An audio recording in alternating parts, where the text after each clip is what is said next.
Welcome everybody to part two of Dave's Corner.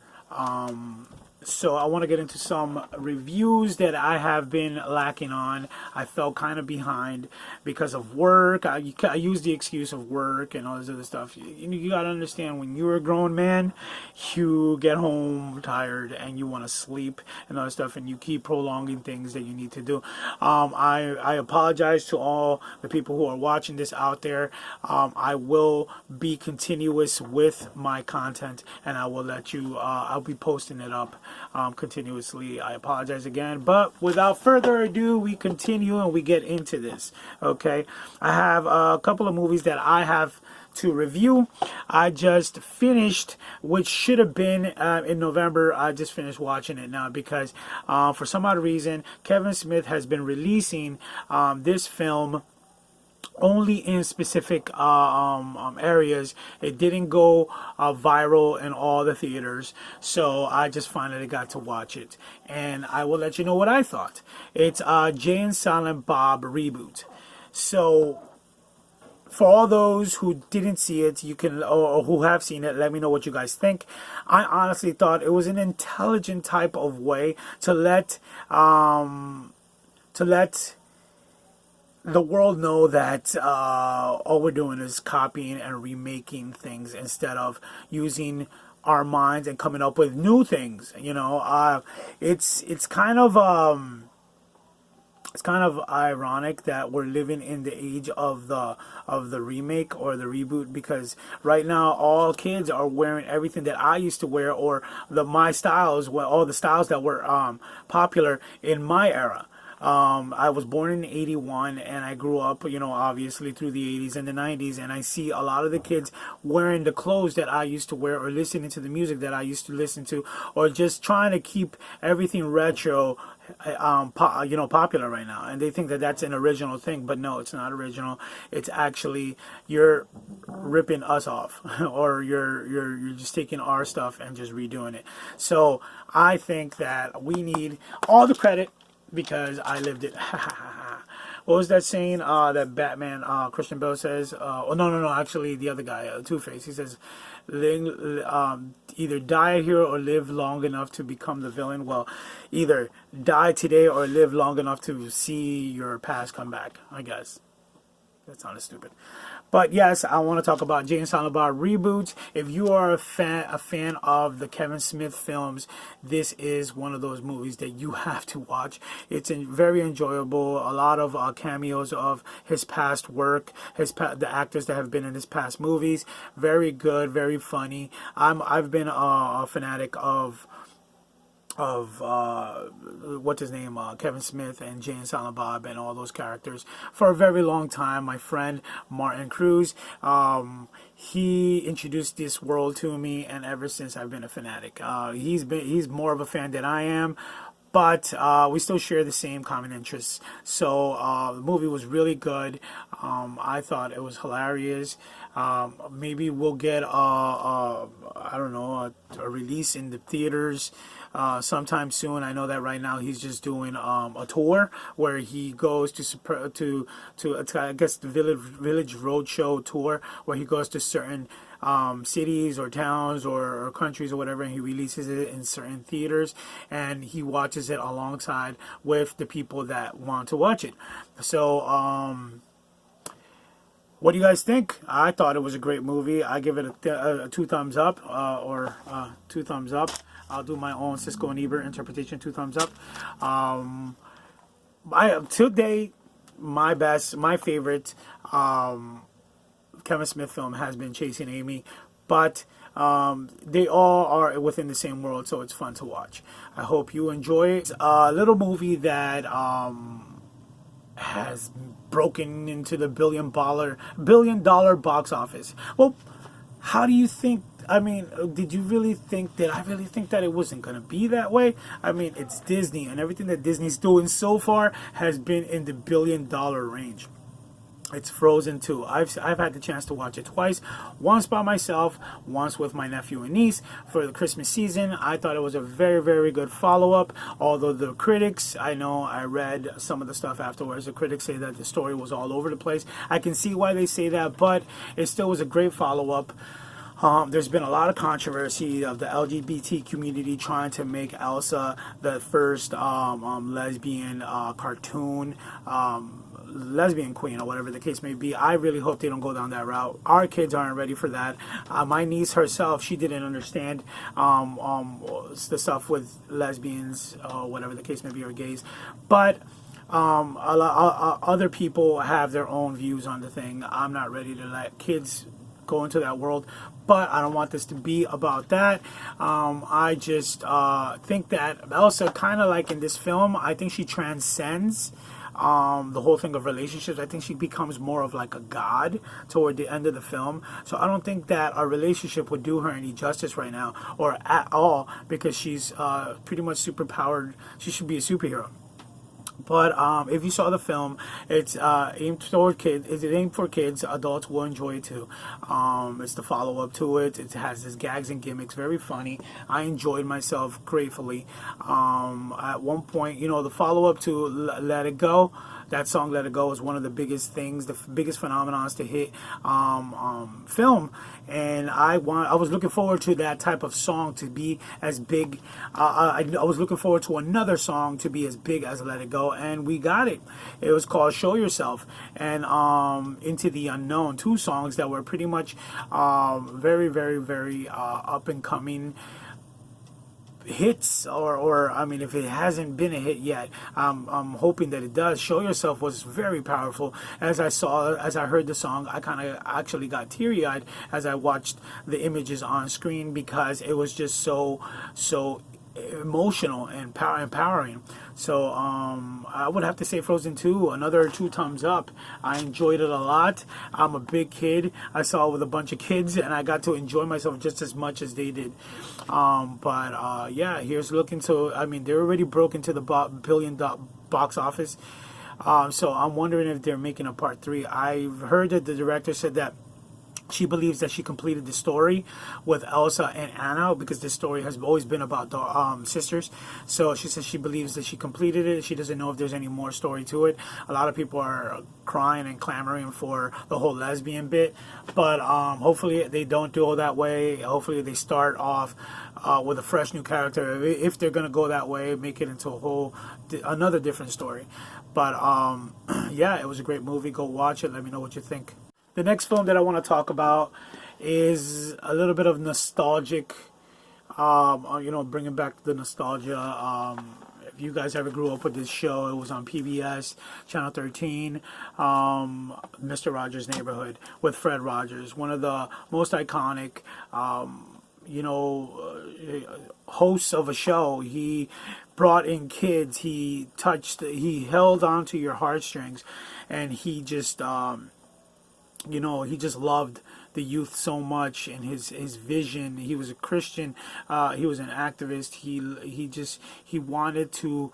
I'm pretty sure that if he was still alive today, he would still be doing this show, touching kids' hearts and changing lives and all this other stuff. He is an icon when it comes to TV and just everything. And obviously, we were going to get a film about it. I honestly thought it was going to be a film based on the Won't You Be My Neighbor documentary that was released not too long ago. But no, it delved into an article that was written by this guy. I believe it's Tom. I forgot his last name, but I'll put it up here. Tom something, and they made the movie based on that article and what it was to be with Fred Rogers. The movie is called A Beautiful Day in the Neighborhood, starring Tom Hanks. And like I said, it follows the story of Fred Rogers and this reporter from. Tom, I forgot his name, I'll put it up here somewhere, who he goes to interview Fred Rogers, and Fred Rogers is more interested in getting to know him and delving inside his life and pretty much helping him throughout the film. It was a very emotional film. Tom Hanks did an amazing job at calling in the spirit of Fred Rogers and becoming Fred Rogers, and even the way to the point of where he how he spoke and how he did certain things, it was Fred Rogers. Although I can never get Fred Rogers' face out of my head, Tom Hanks just looked too different. But the movie is up for awards, up there with The Joker, up there with Bombshell, which is a movie with Charlize Theron, Nicole Kidman, and Margot Robbie, which I have still yet to see, but I will be speaking about it as soon as I see it, and The Lighthouse and all these other movies.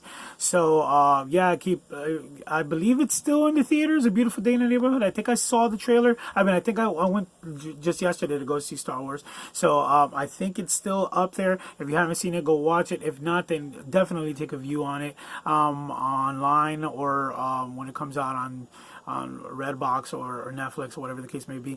But being that it's up for awards, it'll stay in the theaters for a little extra. So yeah, let me know what you guys think of the whole portrayal of Fred Rogers done by Tom Hanks. So on Thanksgiving, they released a film. Not only was it in the theaters, but it was in the theaters for a very short time until they released it online on Netflix. It was Netflix's The Irishman, starring Robert De Niro, Al Pacino, Martin Scorsese, who directed it.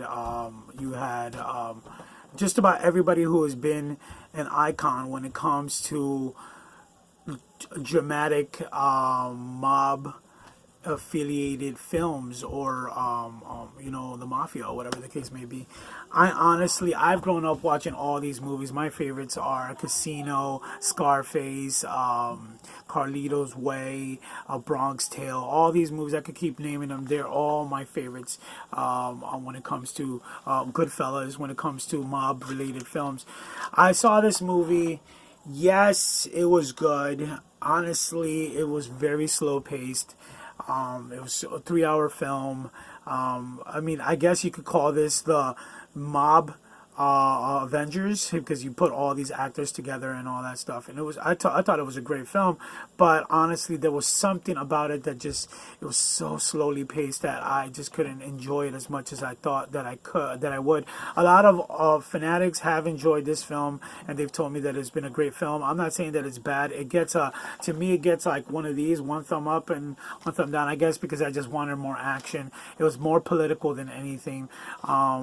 Because it was based on a true story, and it's also based on a novel. So if you guys want to follow up more than the film, you could read the book, get a little more information on it. But it was still a good movie to view. Netflix is doing a killing right now. They have so many things that are up for nominations and Oscar buzz and all this other stuff. That's definitely one of them. So you guys, if you guys haven't seen it yet, watch it. Let me know what you think. Moving on, next film that I want to talk about is Jumanji: The Next Level. Jumanji: The Next Level. Hilarious. I thought that The Rock, Dwayne The Rock Johnson, and Kevin Hart just outdid themselves from the last one. This is part 3, not part 2. Everybody assumes that this is a part 2. No, this is part 3. Robin Williams' Jumanji was the first film. Oh, what do you mean? This is not. It's a Jumanji. Welcome to the Jungle was the reboot. No. They continue with it. If you watch Jumanji: Welcome to the Jungle, there's a part where they go into this treehouse and they look on a branch and it says Alan Parrish was here. So that connects it immediately to part 1, because Alan Parrish was Robin Williams' character. So this is a part 2. Part 3 is The Next Level, which just came out this holiday season. And The Rock and Kevin Hart, they portray 2 elder gentlemen played by Danny DeVito and Danny Glover and Danny DeVito. It looks like they spent a lot of time with these guys, and they got their mannerisms and the way they speak down packed, because the film was hilariously funny. I honestly wasn't a fan of the second one, but the third one was great. Again, they find a way to get back into the game, and they're able to get into some hijinks and to the next level, pretty much. The same stars and the same characters jump into it. It's just a mishmash of new things. It's a great family movie. I heard the reviews again talking a lot of smack about it, but I think that's just pathetic if you're listening to reviews instead of just going to watch the film and reviewing it for yourself.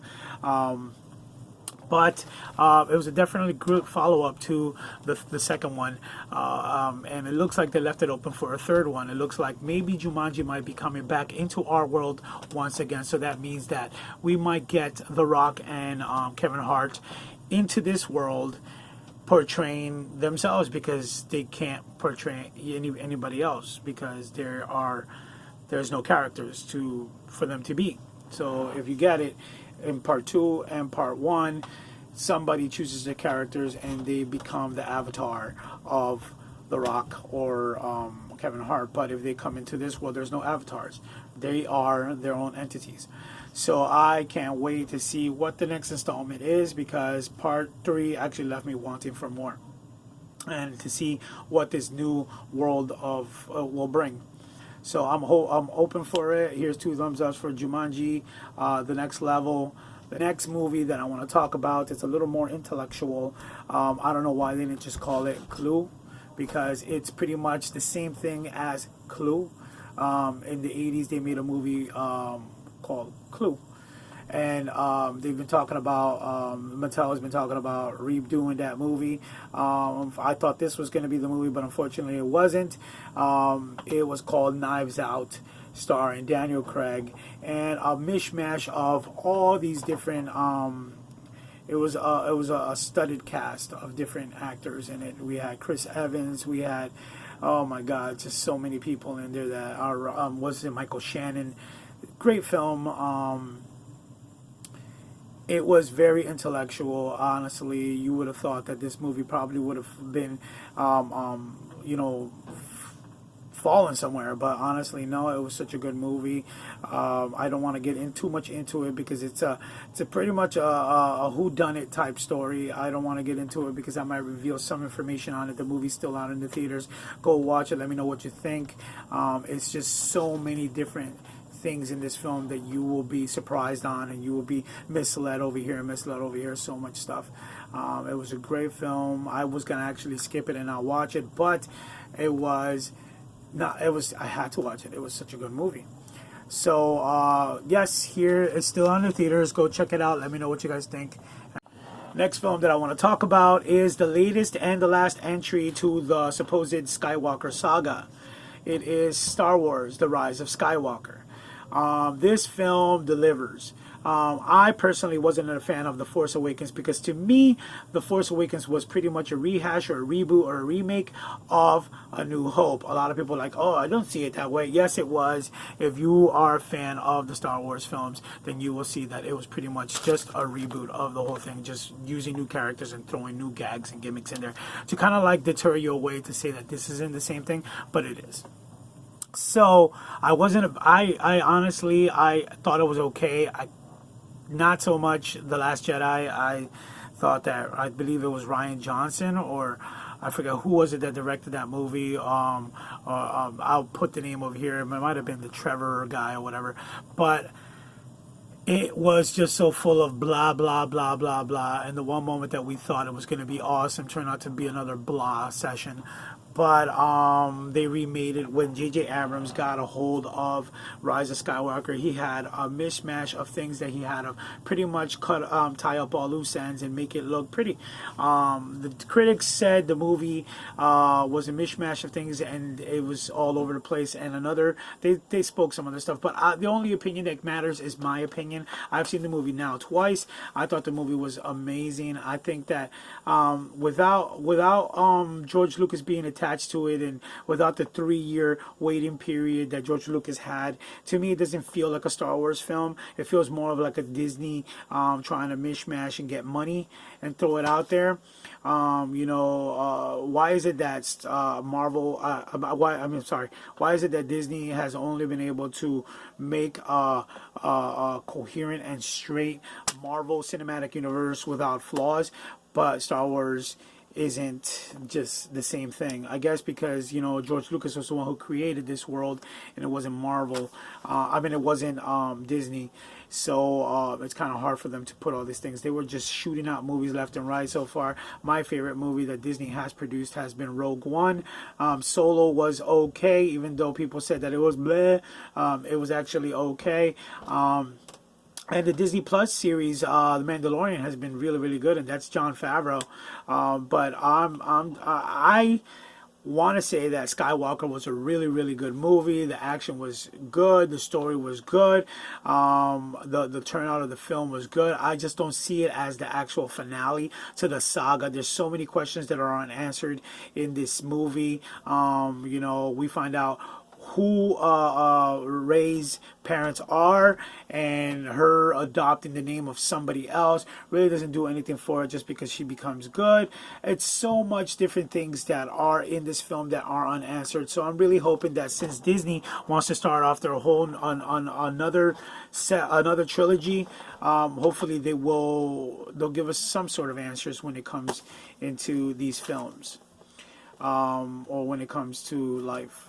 But I want to say that Skywalker was 2 thumbs up. If you haven't seen it, the movie's freshly in the theaters. You can still watch it. The last film that I want to talk about, honestly, I enjoyed it a lot. I thought it was a re-envisioning of the actual Broadway show. And after getting over certain things that the critics were talking about, what's it called, the digital effects being a little Ari and all that stuff, you know what, I honestly was able to look past that, because if you see the Broadway show, they had a lot of makeup, and it was literally humanoid felines that were dancing and singing. So what were you looking for? You know, and the movie that I'm talking about is Cats, the musical. I personally enjoyed it a lot. There was a lot of emotion involved in the music and the dance. Yes, a lot of people were talking about this movie, the critics saying that this was the directing view was horrible. They even pulled it out of the running for Oscar nods. The CGI was supposedly horrid. All this stuff. They even criticized Taylor Swift's portrayal of her character. I look at it and I'm like, what did you want? These is humans being cats. Is that what you're looking for? A human portraying a cat. Oh, that's Oscar nomination worthy. It makes no sense. I honestly love the musical. I'm a musical buff, so I was able to look at it with open eyes and bright-eyed and bushy-tailed, feelings toward it. I teared up a couple of times. Jennifer Hudson's portrayal of the character was amazing. I honestly enjoyed myself a lot watching this film. Yes, the theater was a little empty, but I went to go see a little piece of it yesterday. I saw a few more heads in there. It's such a shame that people won't give this movie a try because they hear the bull crap that people are talking. I honestly always tell people, just view it with your, even if you read something that is said, go watch it with an open mind and an open heart and see what you can take from it. I enjoyed the film a lot. I fell in love with the main character, the Victoria, the white cat, and the real life person who plays her. I'll put the name up here somewhere. But Francesca Hayward, I'm sorry, I know her name. Francesca Hayward, and she looks like she's going to be an up-and-coming starlet. She was very, very beautiful. Her voice was very, very intricate, and I would like to see more stuff with her. It's such a shame that this movie is going to be ridiculed and put down as one of the worst films of time. But the movie wasn't all that bad. If you have kids, you can go watch it. It's a family-friendly film. I honestly thought it was very artistic and very beautifully portrayed. So we won't get any more cat movies. There won't be any remakes. Maybe they will in the future, but I thought this movie was great. The CGI could have been a little touched up, but it was still a beautiful portrayal of what can be. They're humanoid cats singing, looking for a second life. What else do you want? Whatever. This has been Dave D. Saints for part 2 of Dave's Corner. I will be seeing you guys in the near future for the new year 2020. Let's be looking for it. Open your eyes, enjoy life. Merry Christmas and have a happy new year. I will see you later. And as always, don't forget to hit the like button, follow. Let me know what you guys think. On my, I read them. I read all your comments. Let me know what you guys think. But most likely, don't forget to follow. Hit your boy, like your boy. Hit that button. Hit that button. Merry Christmas.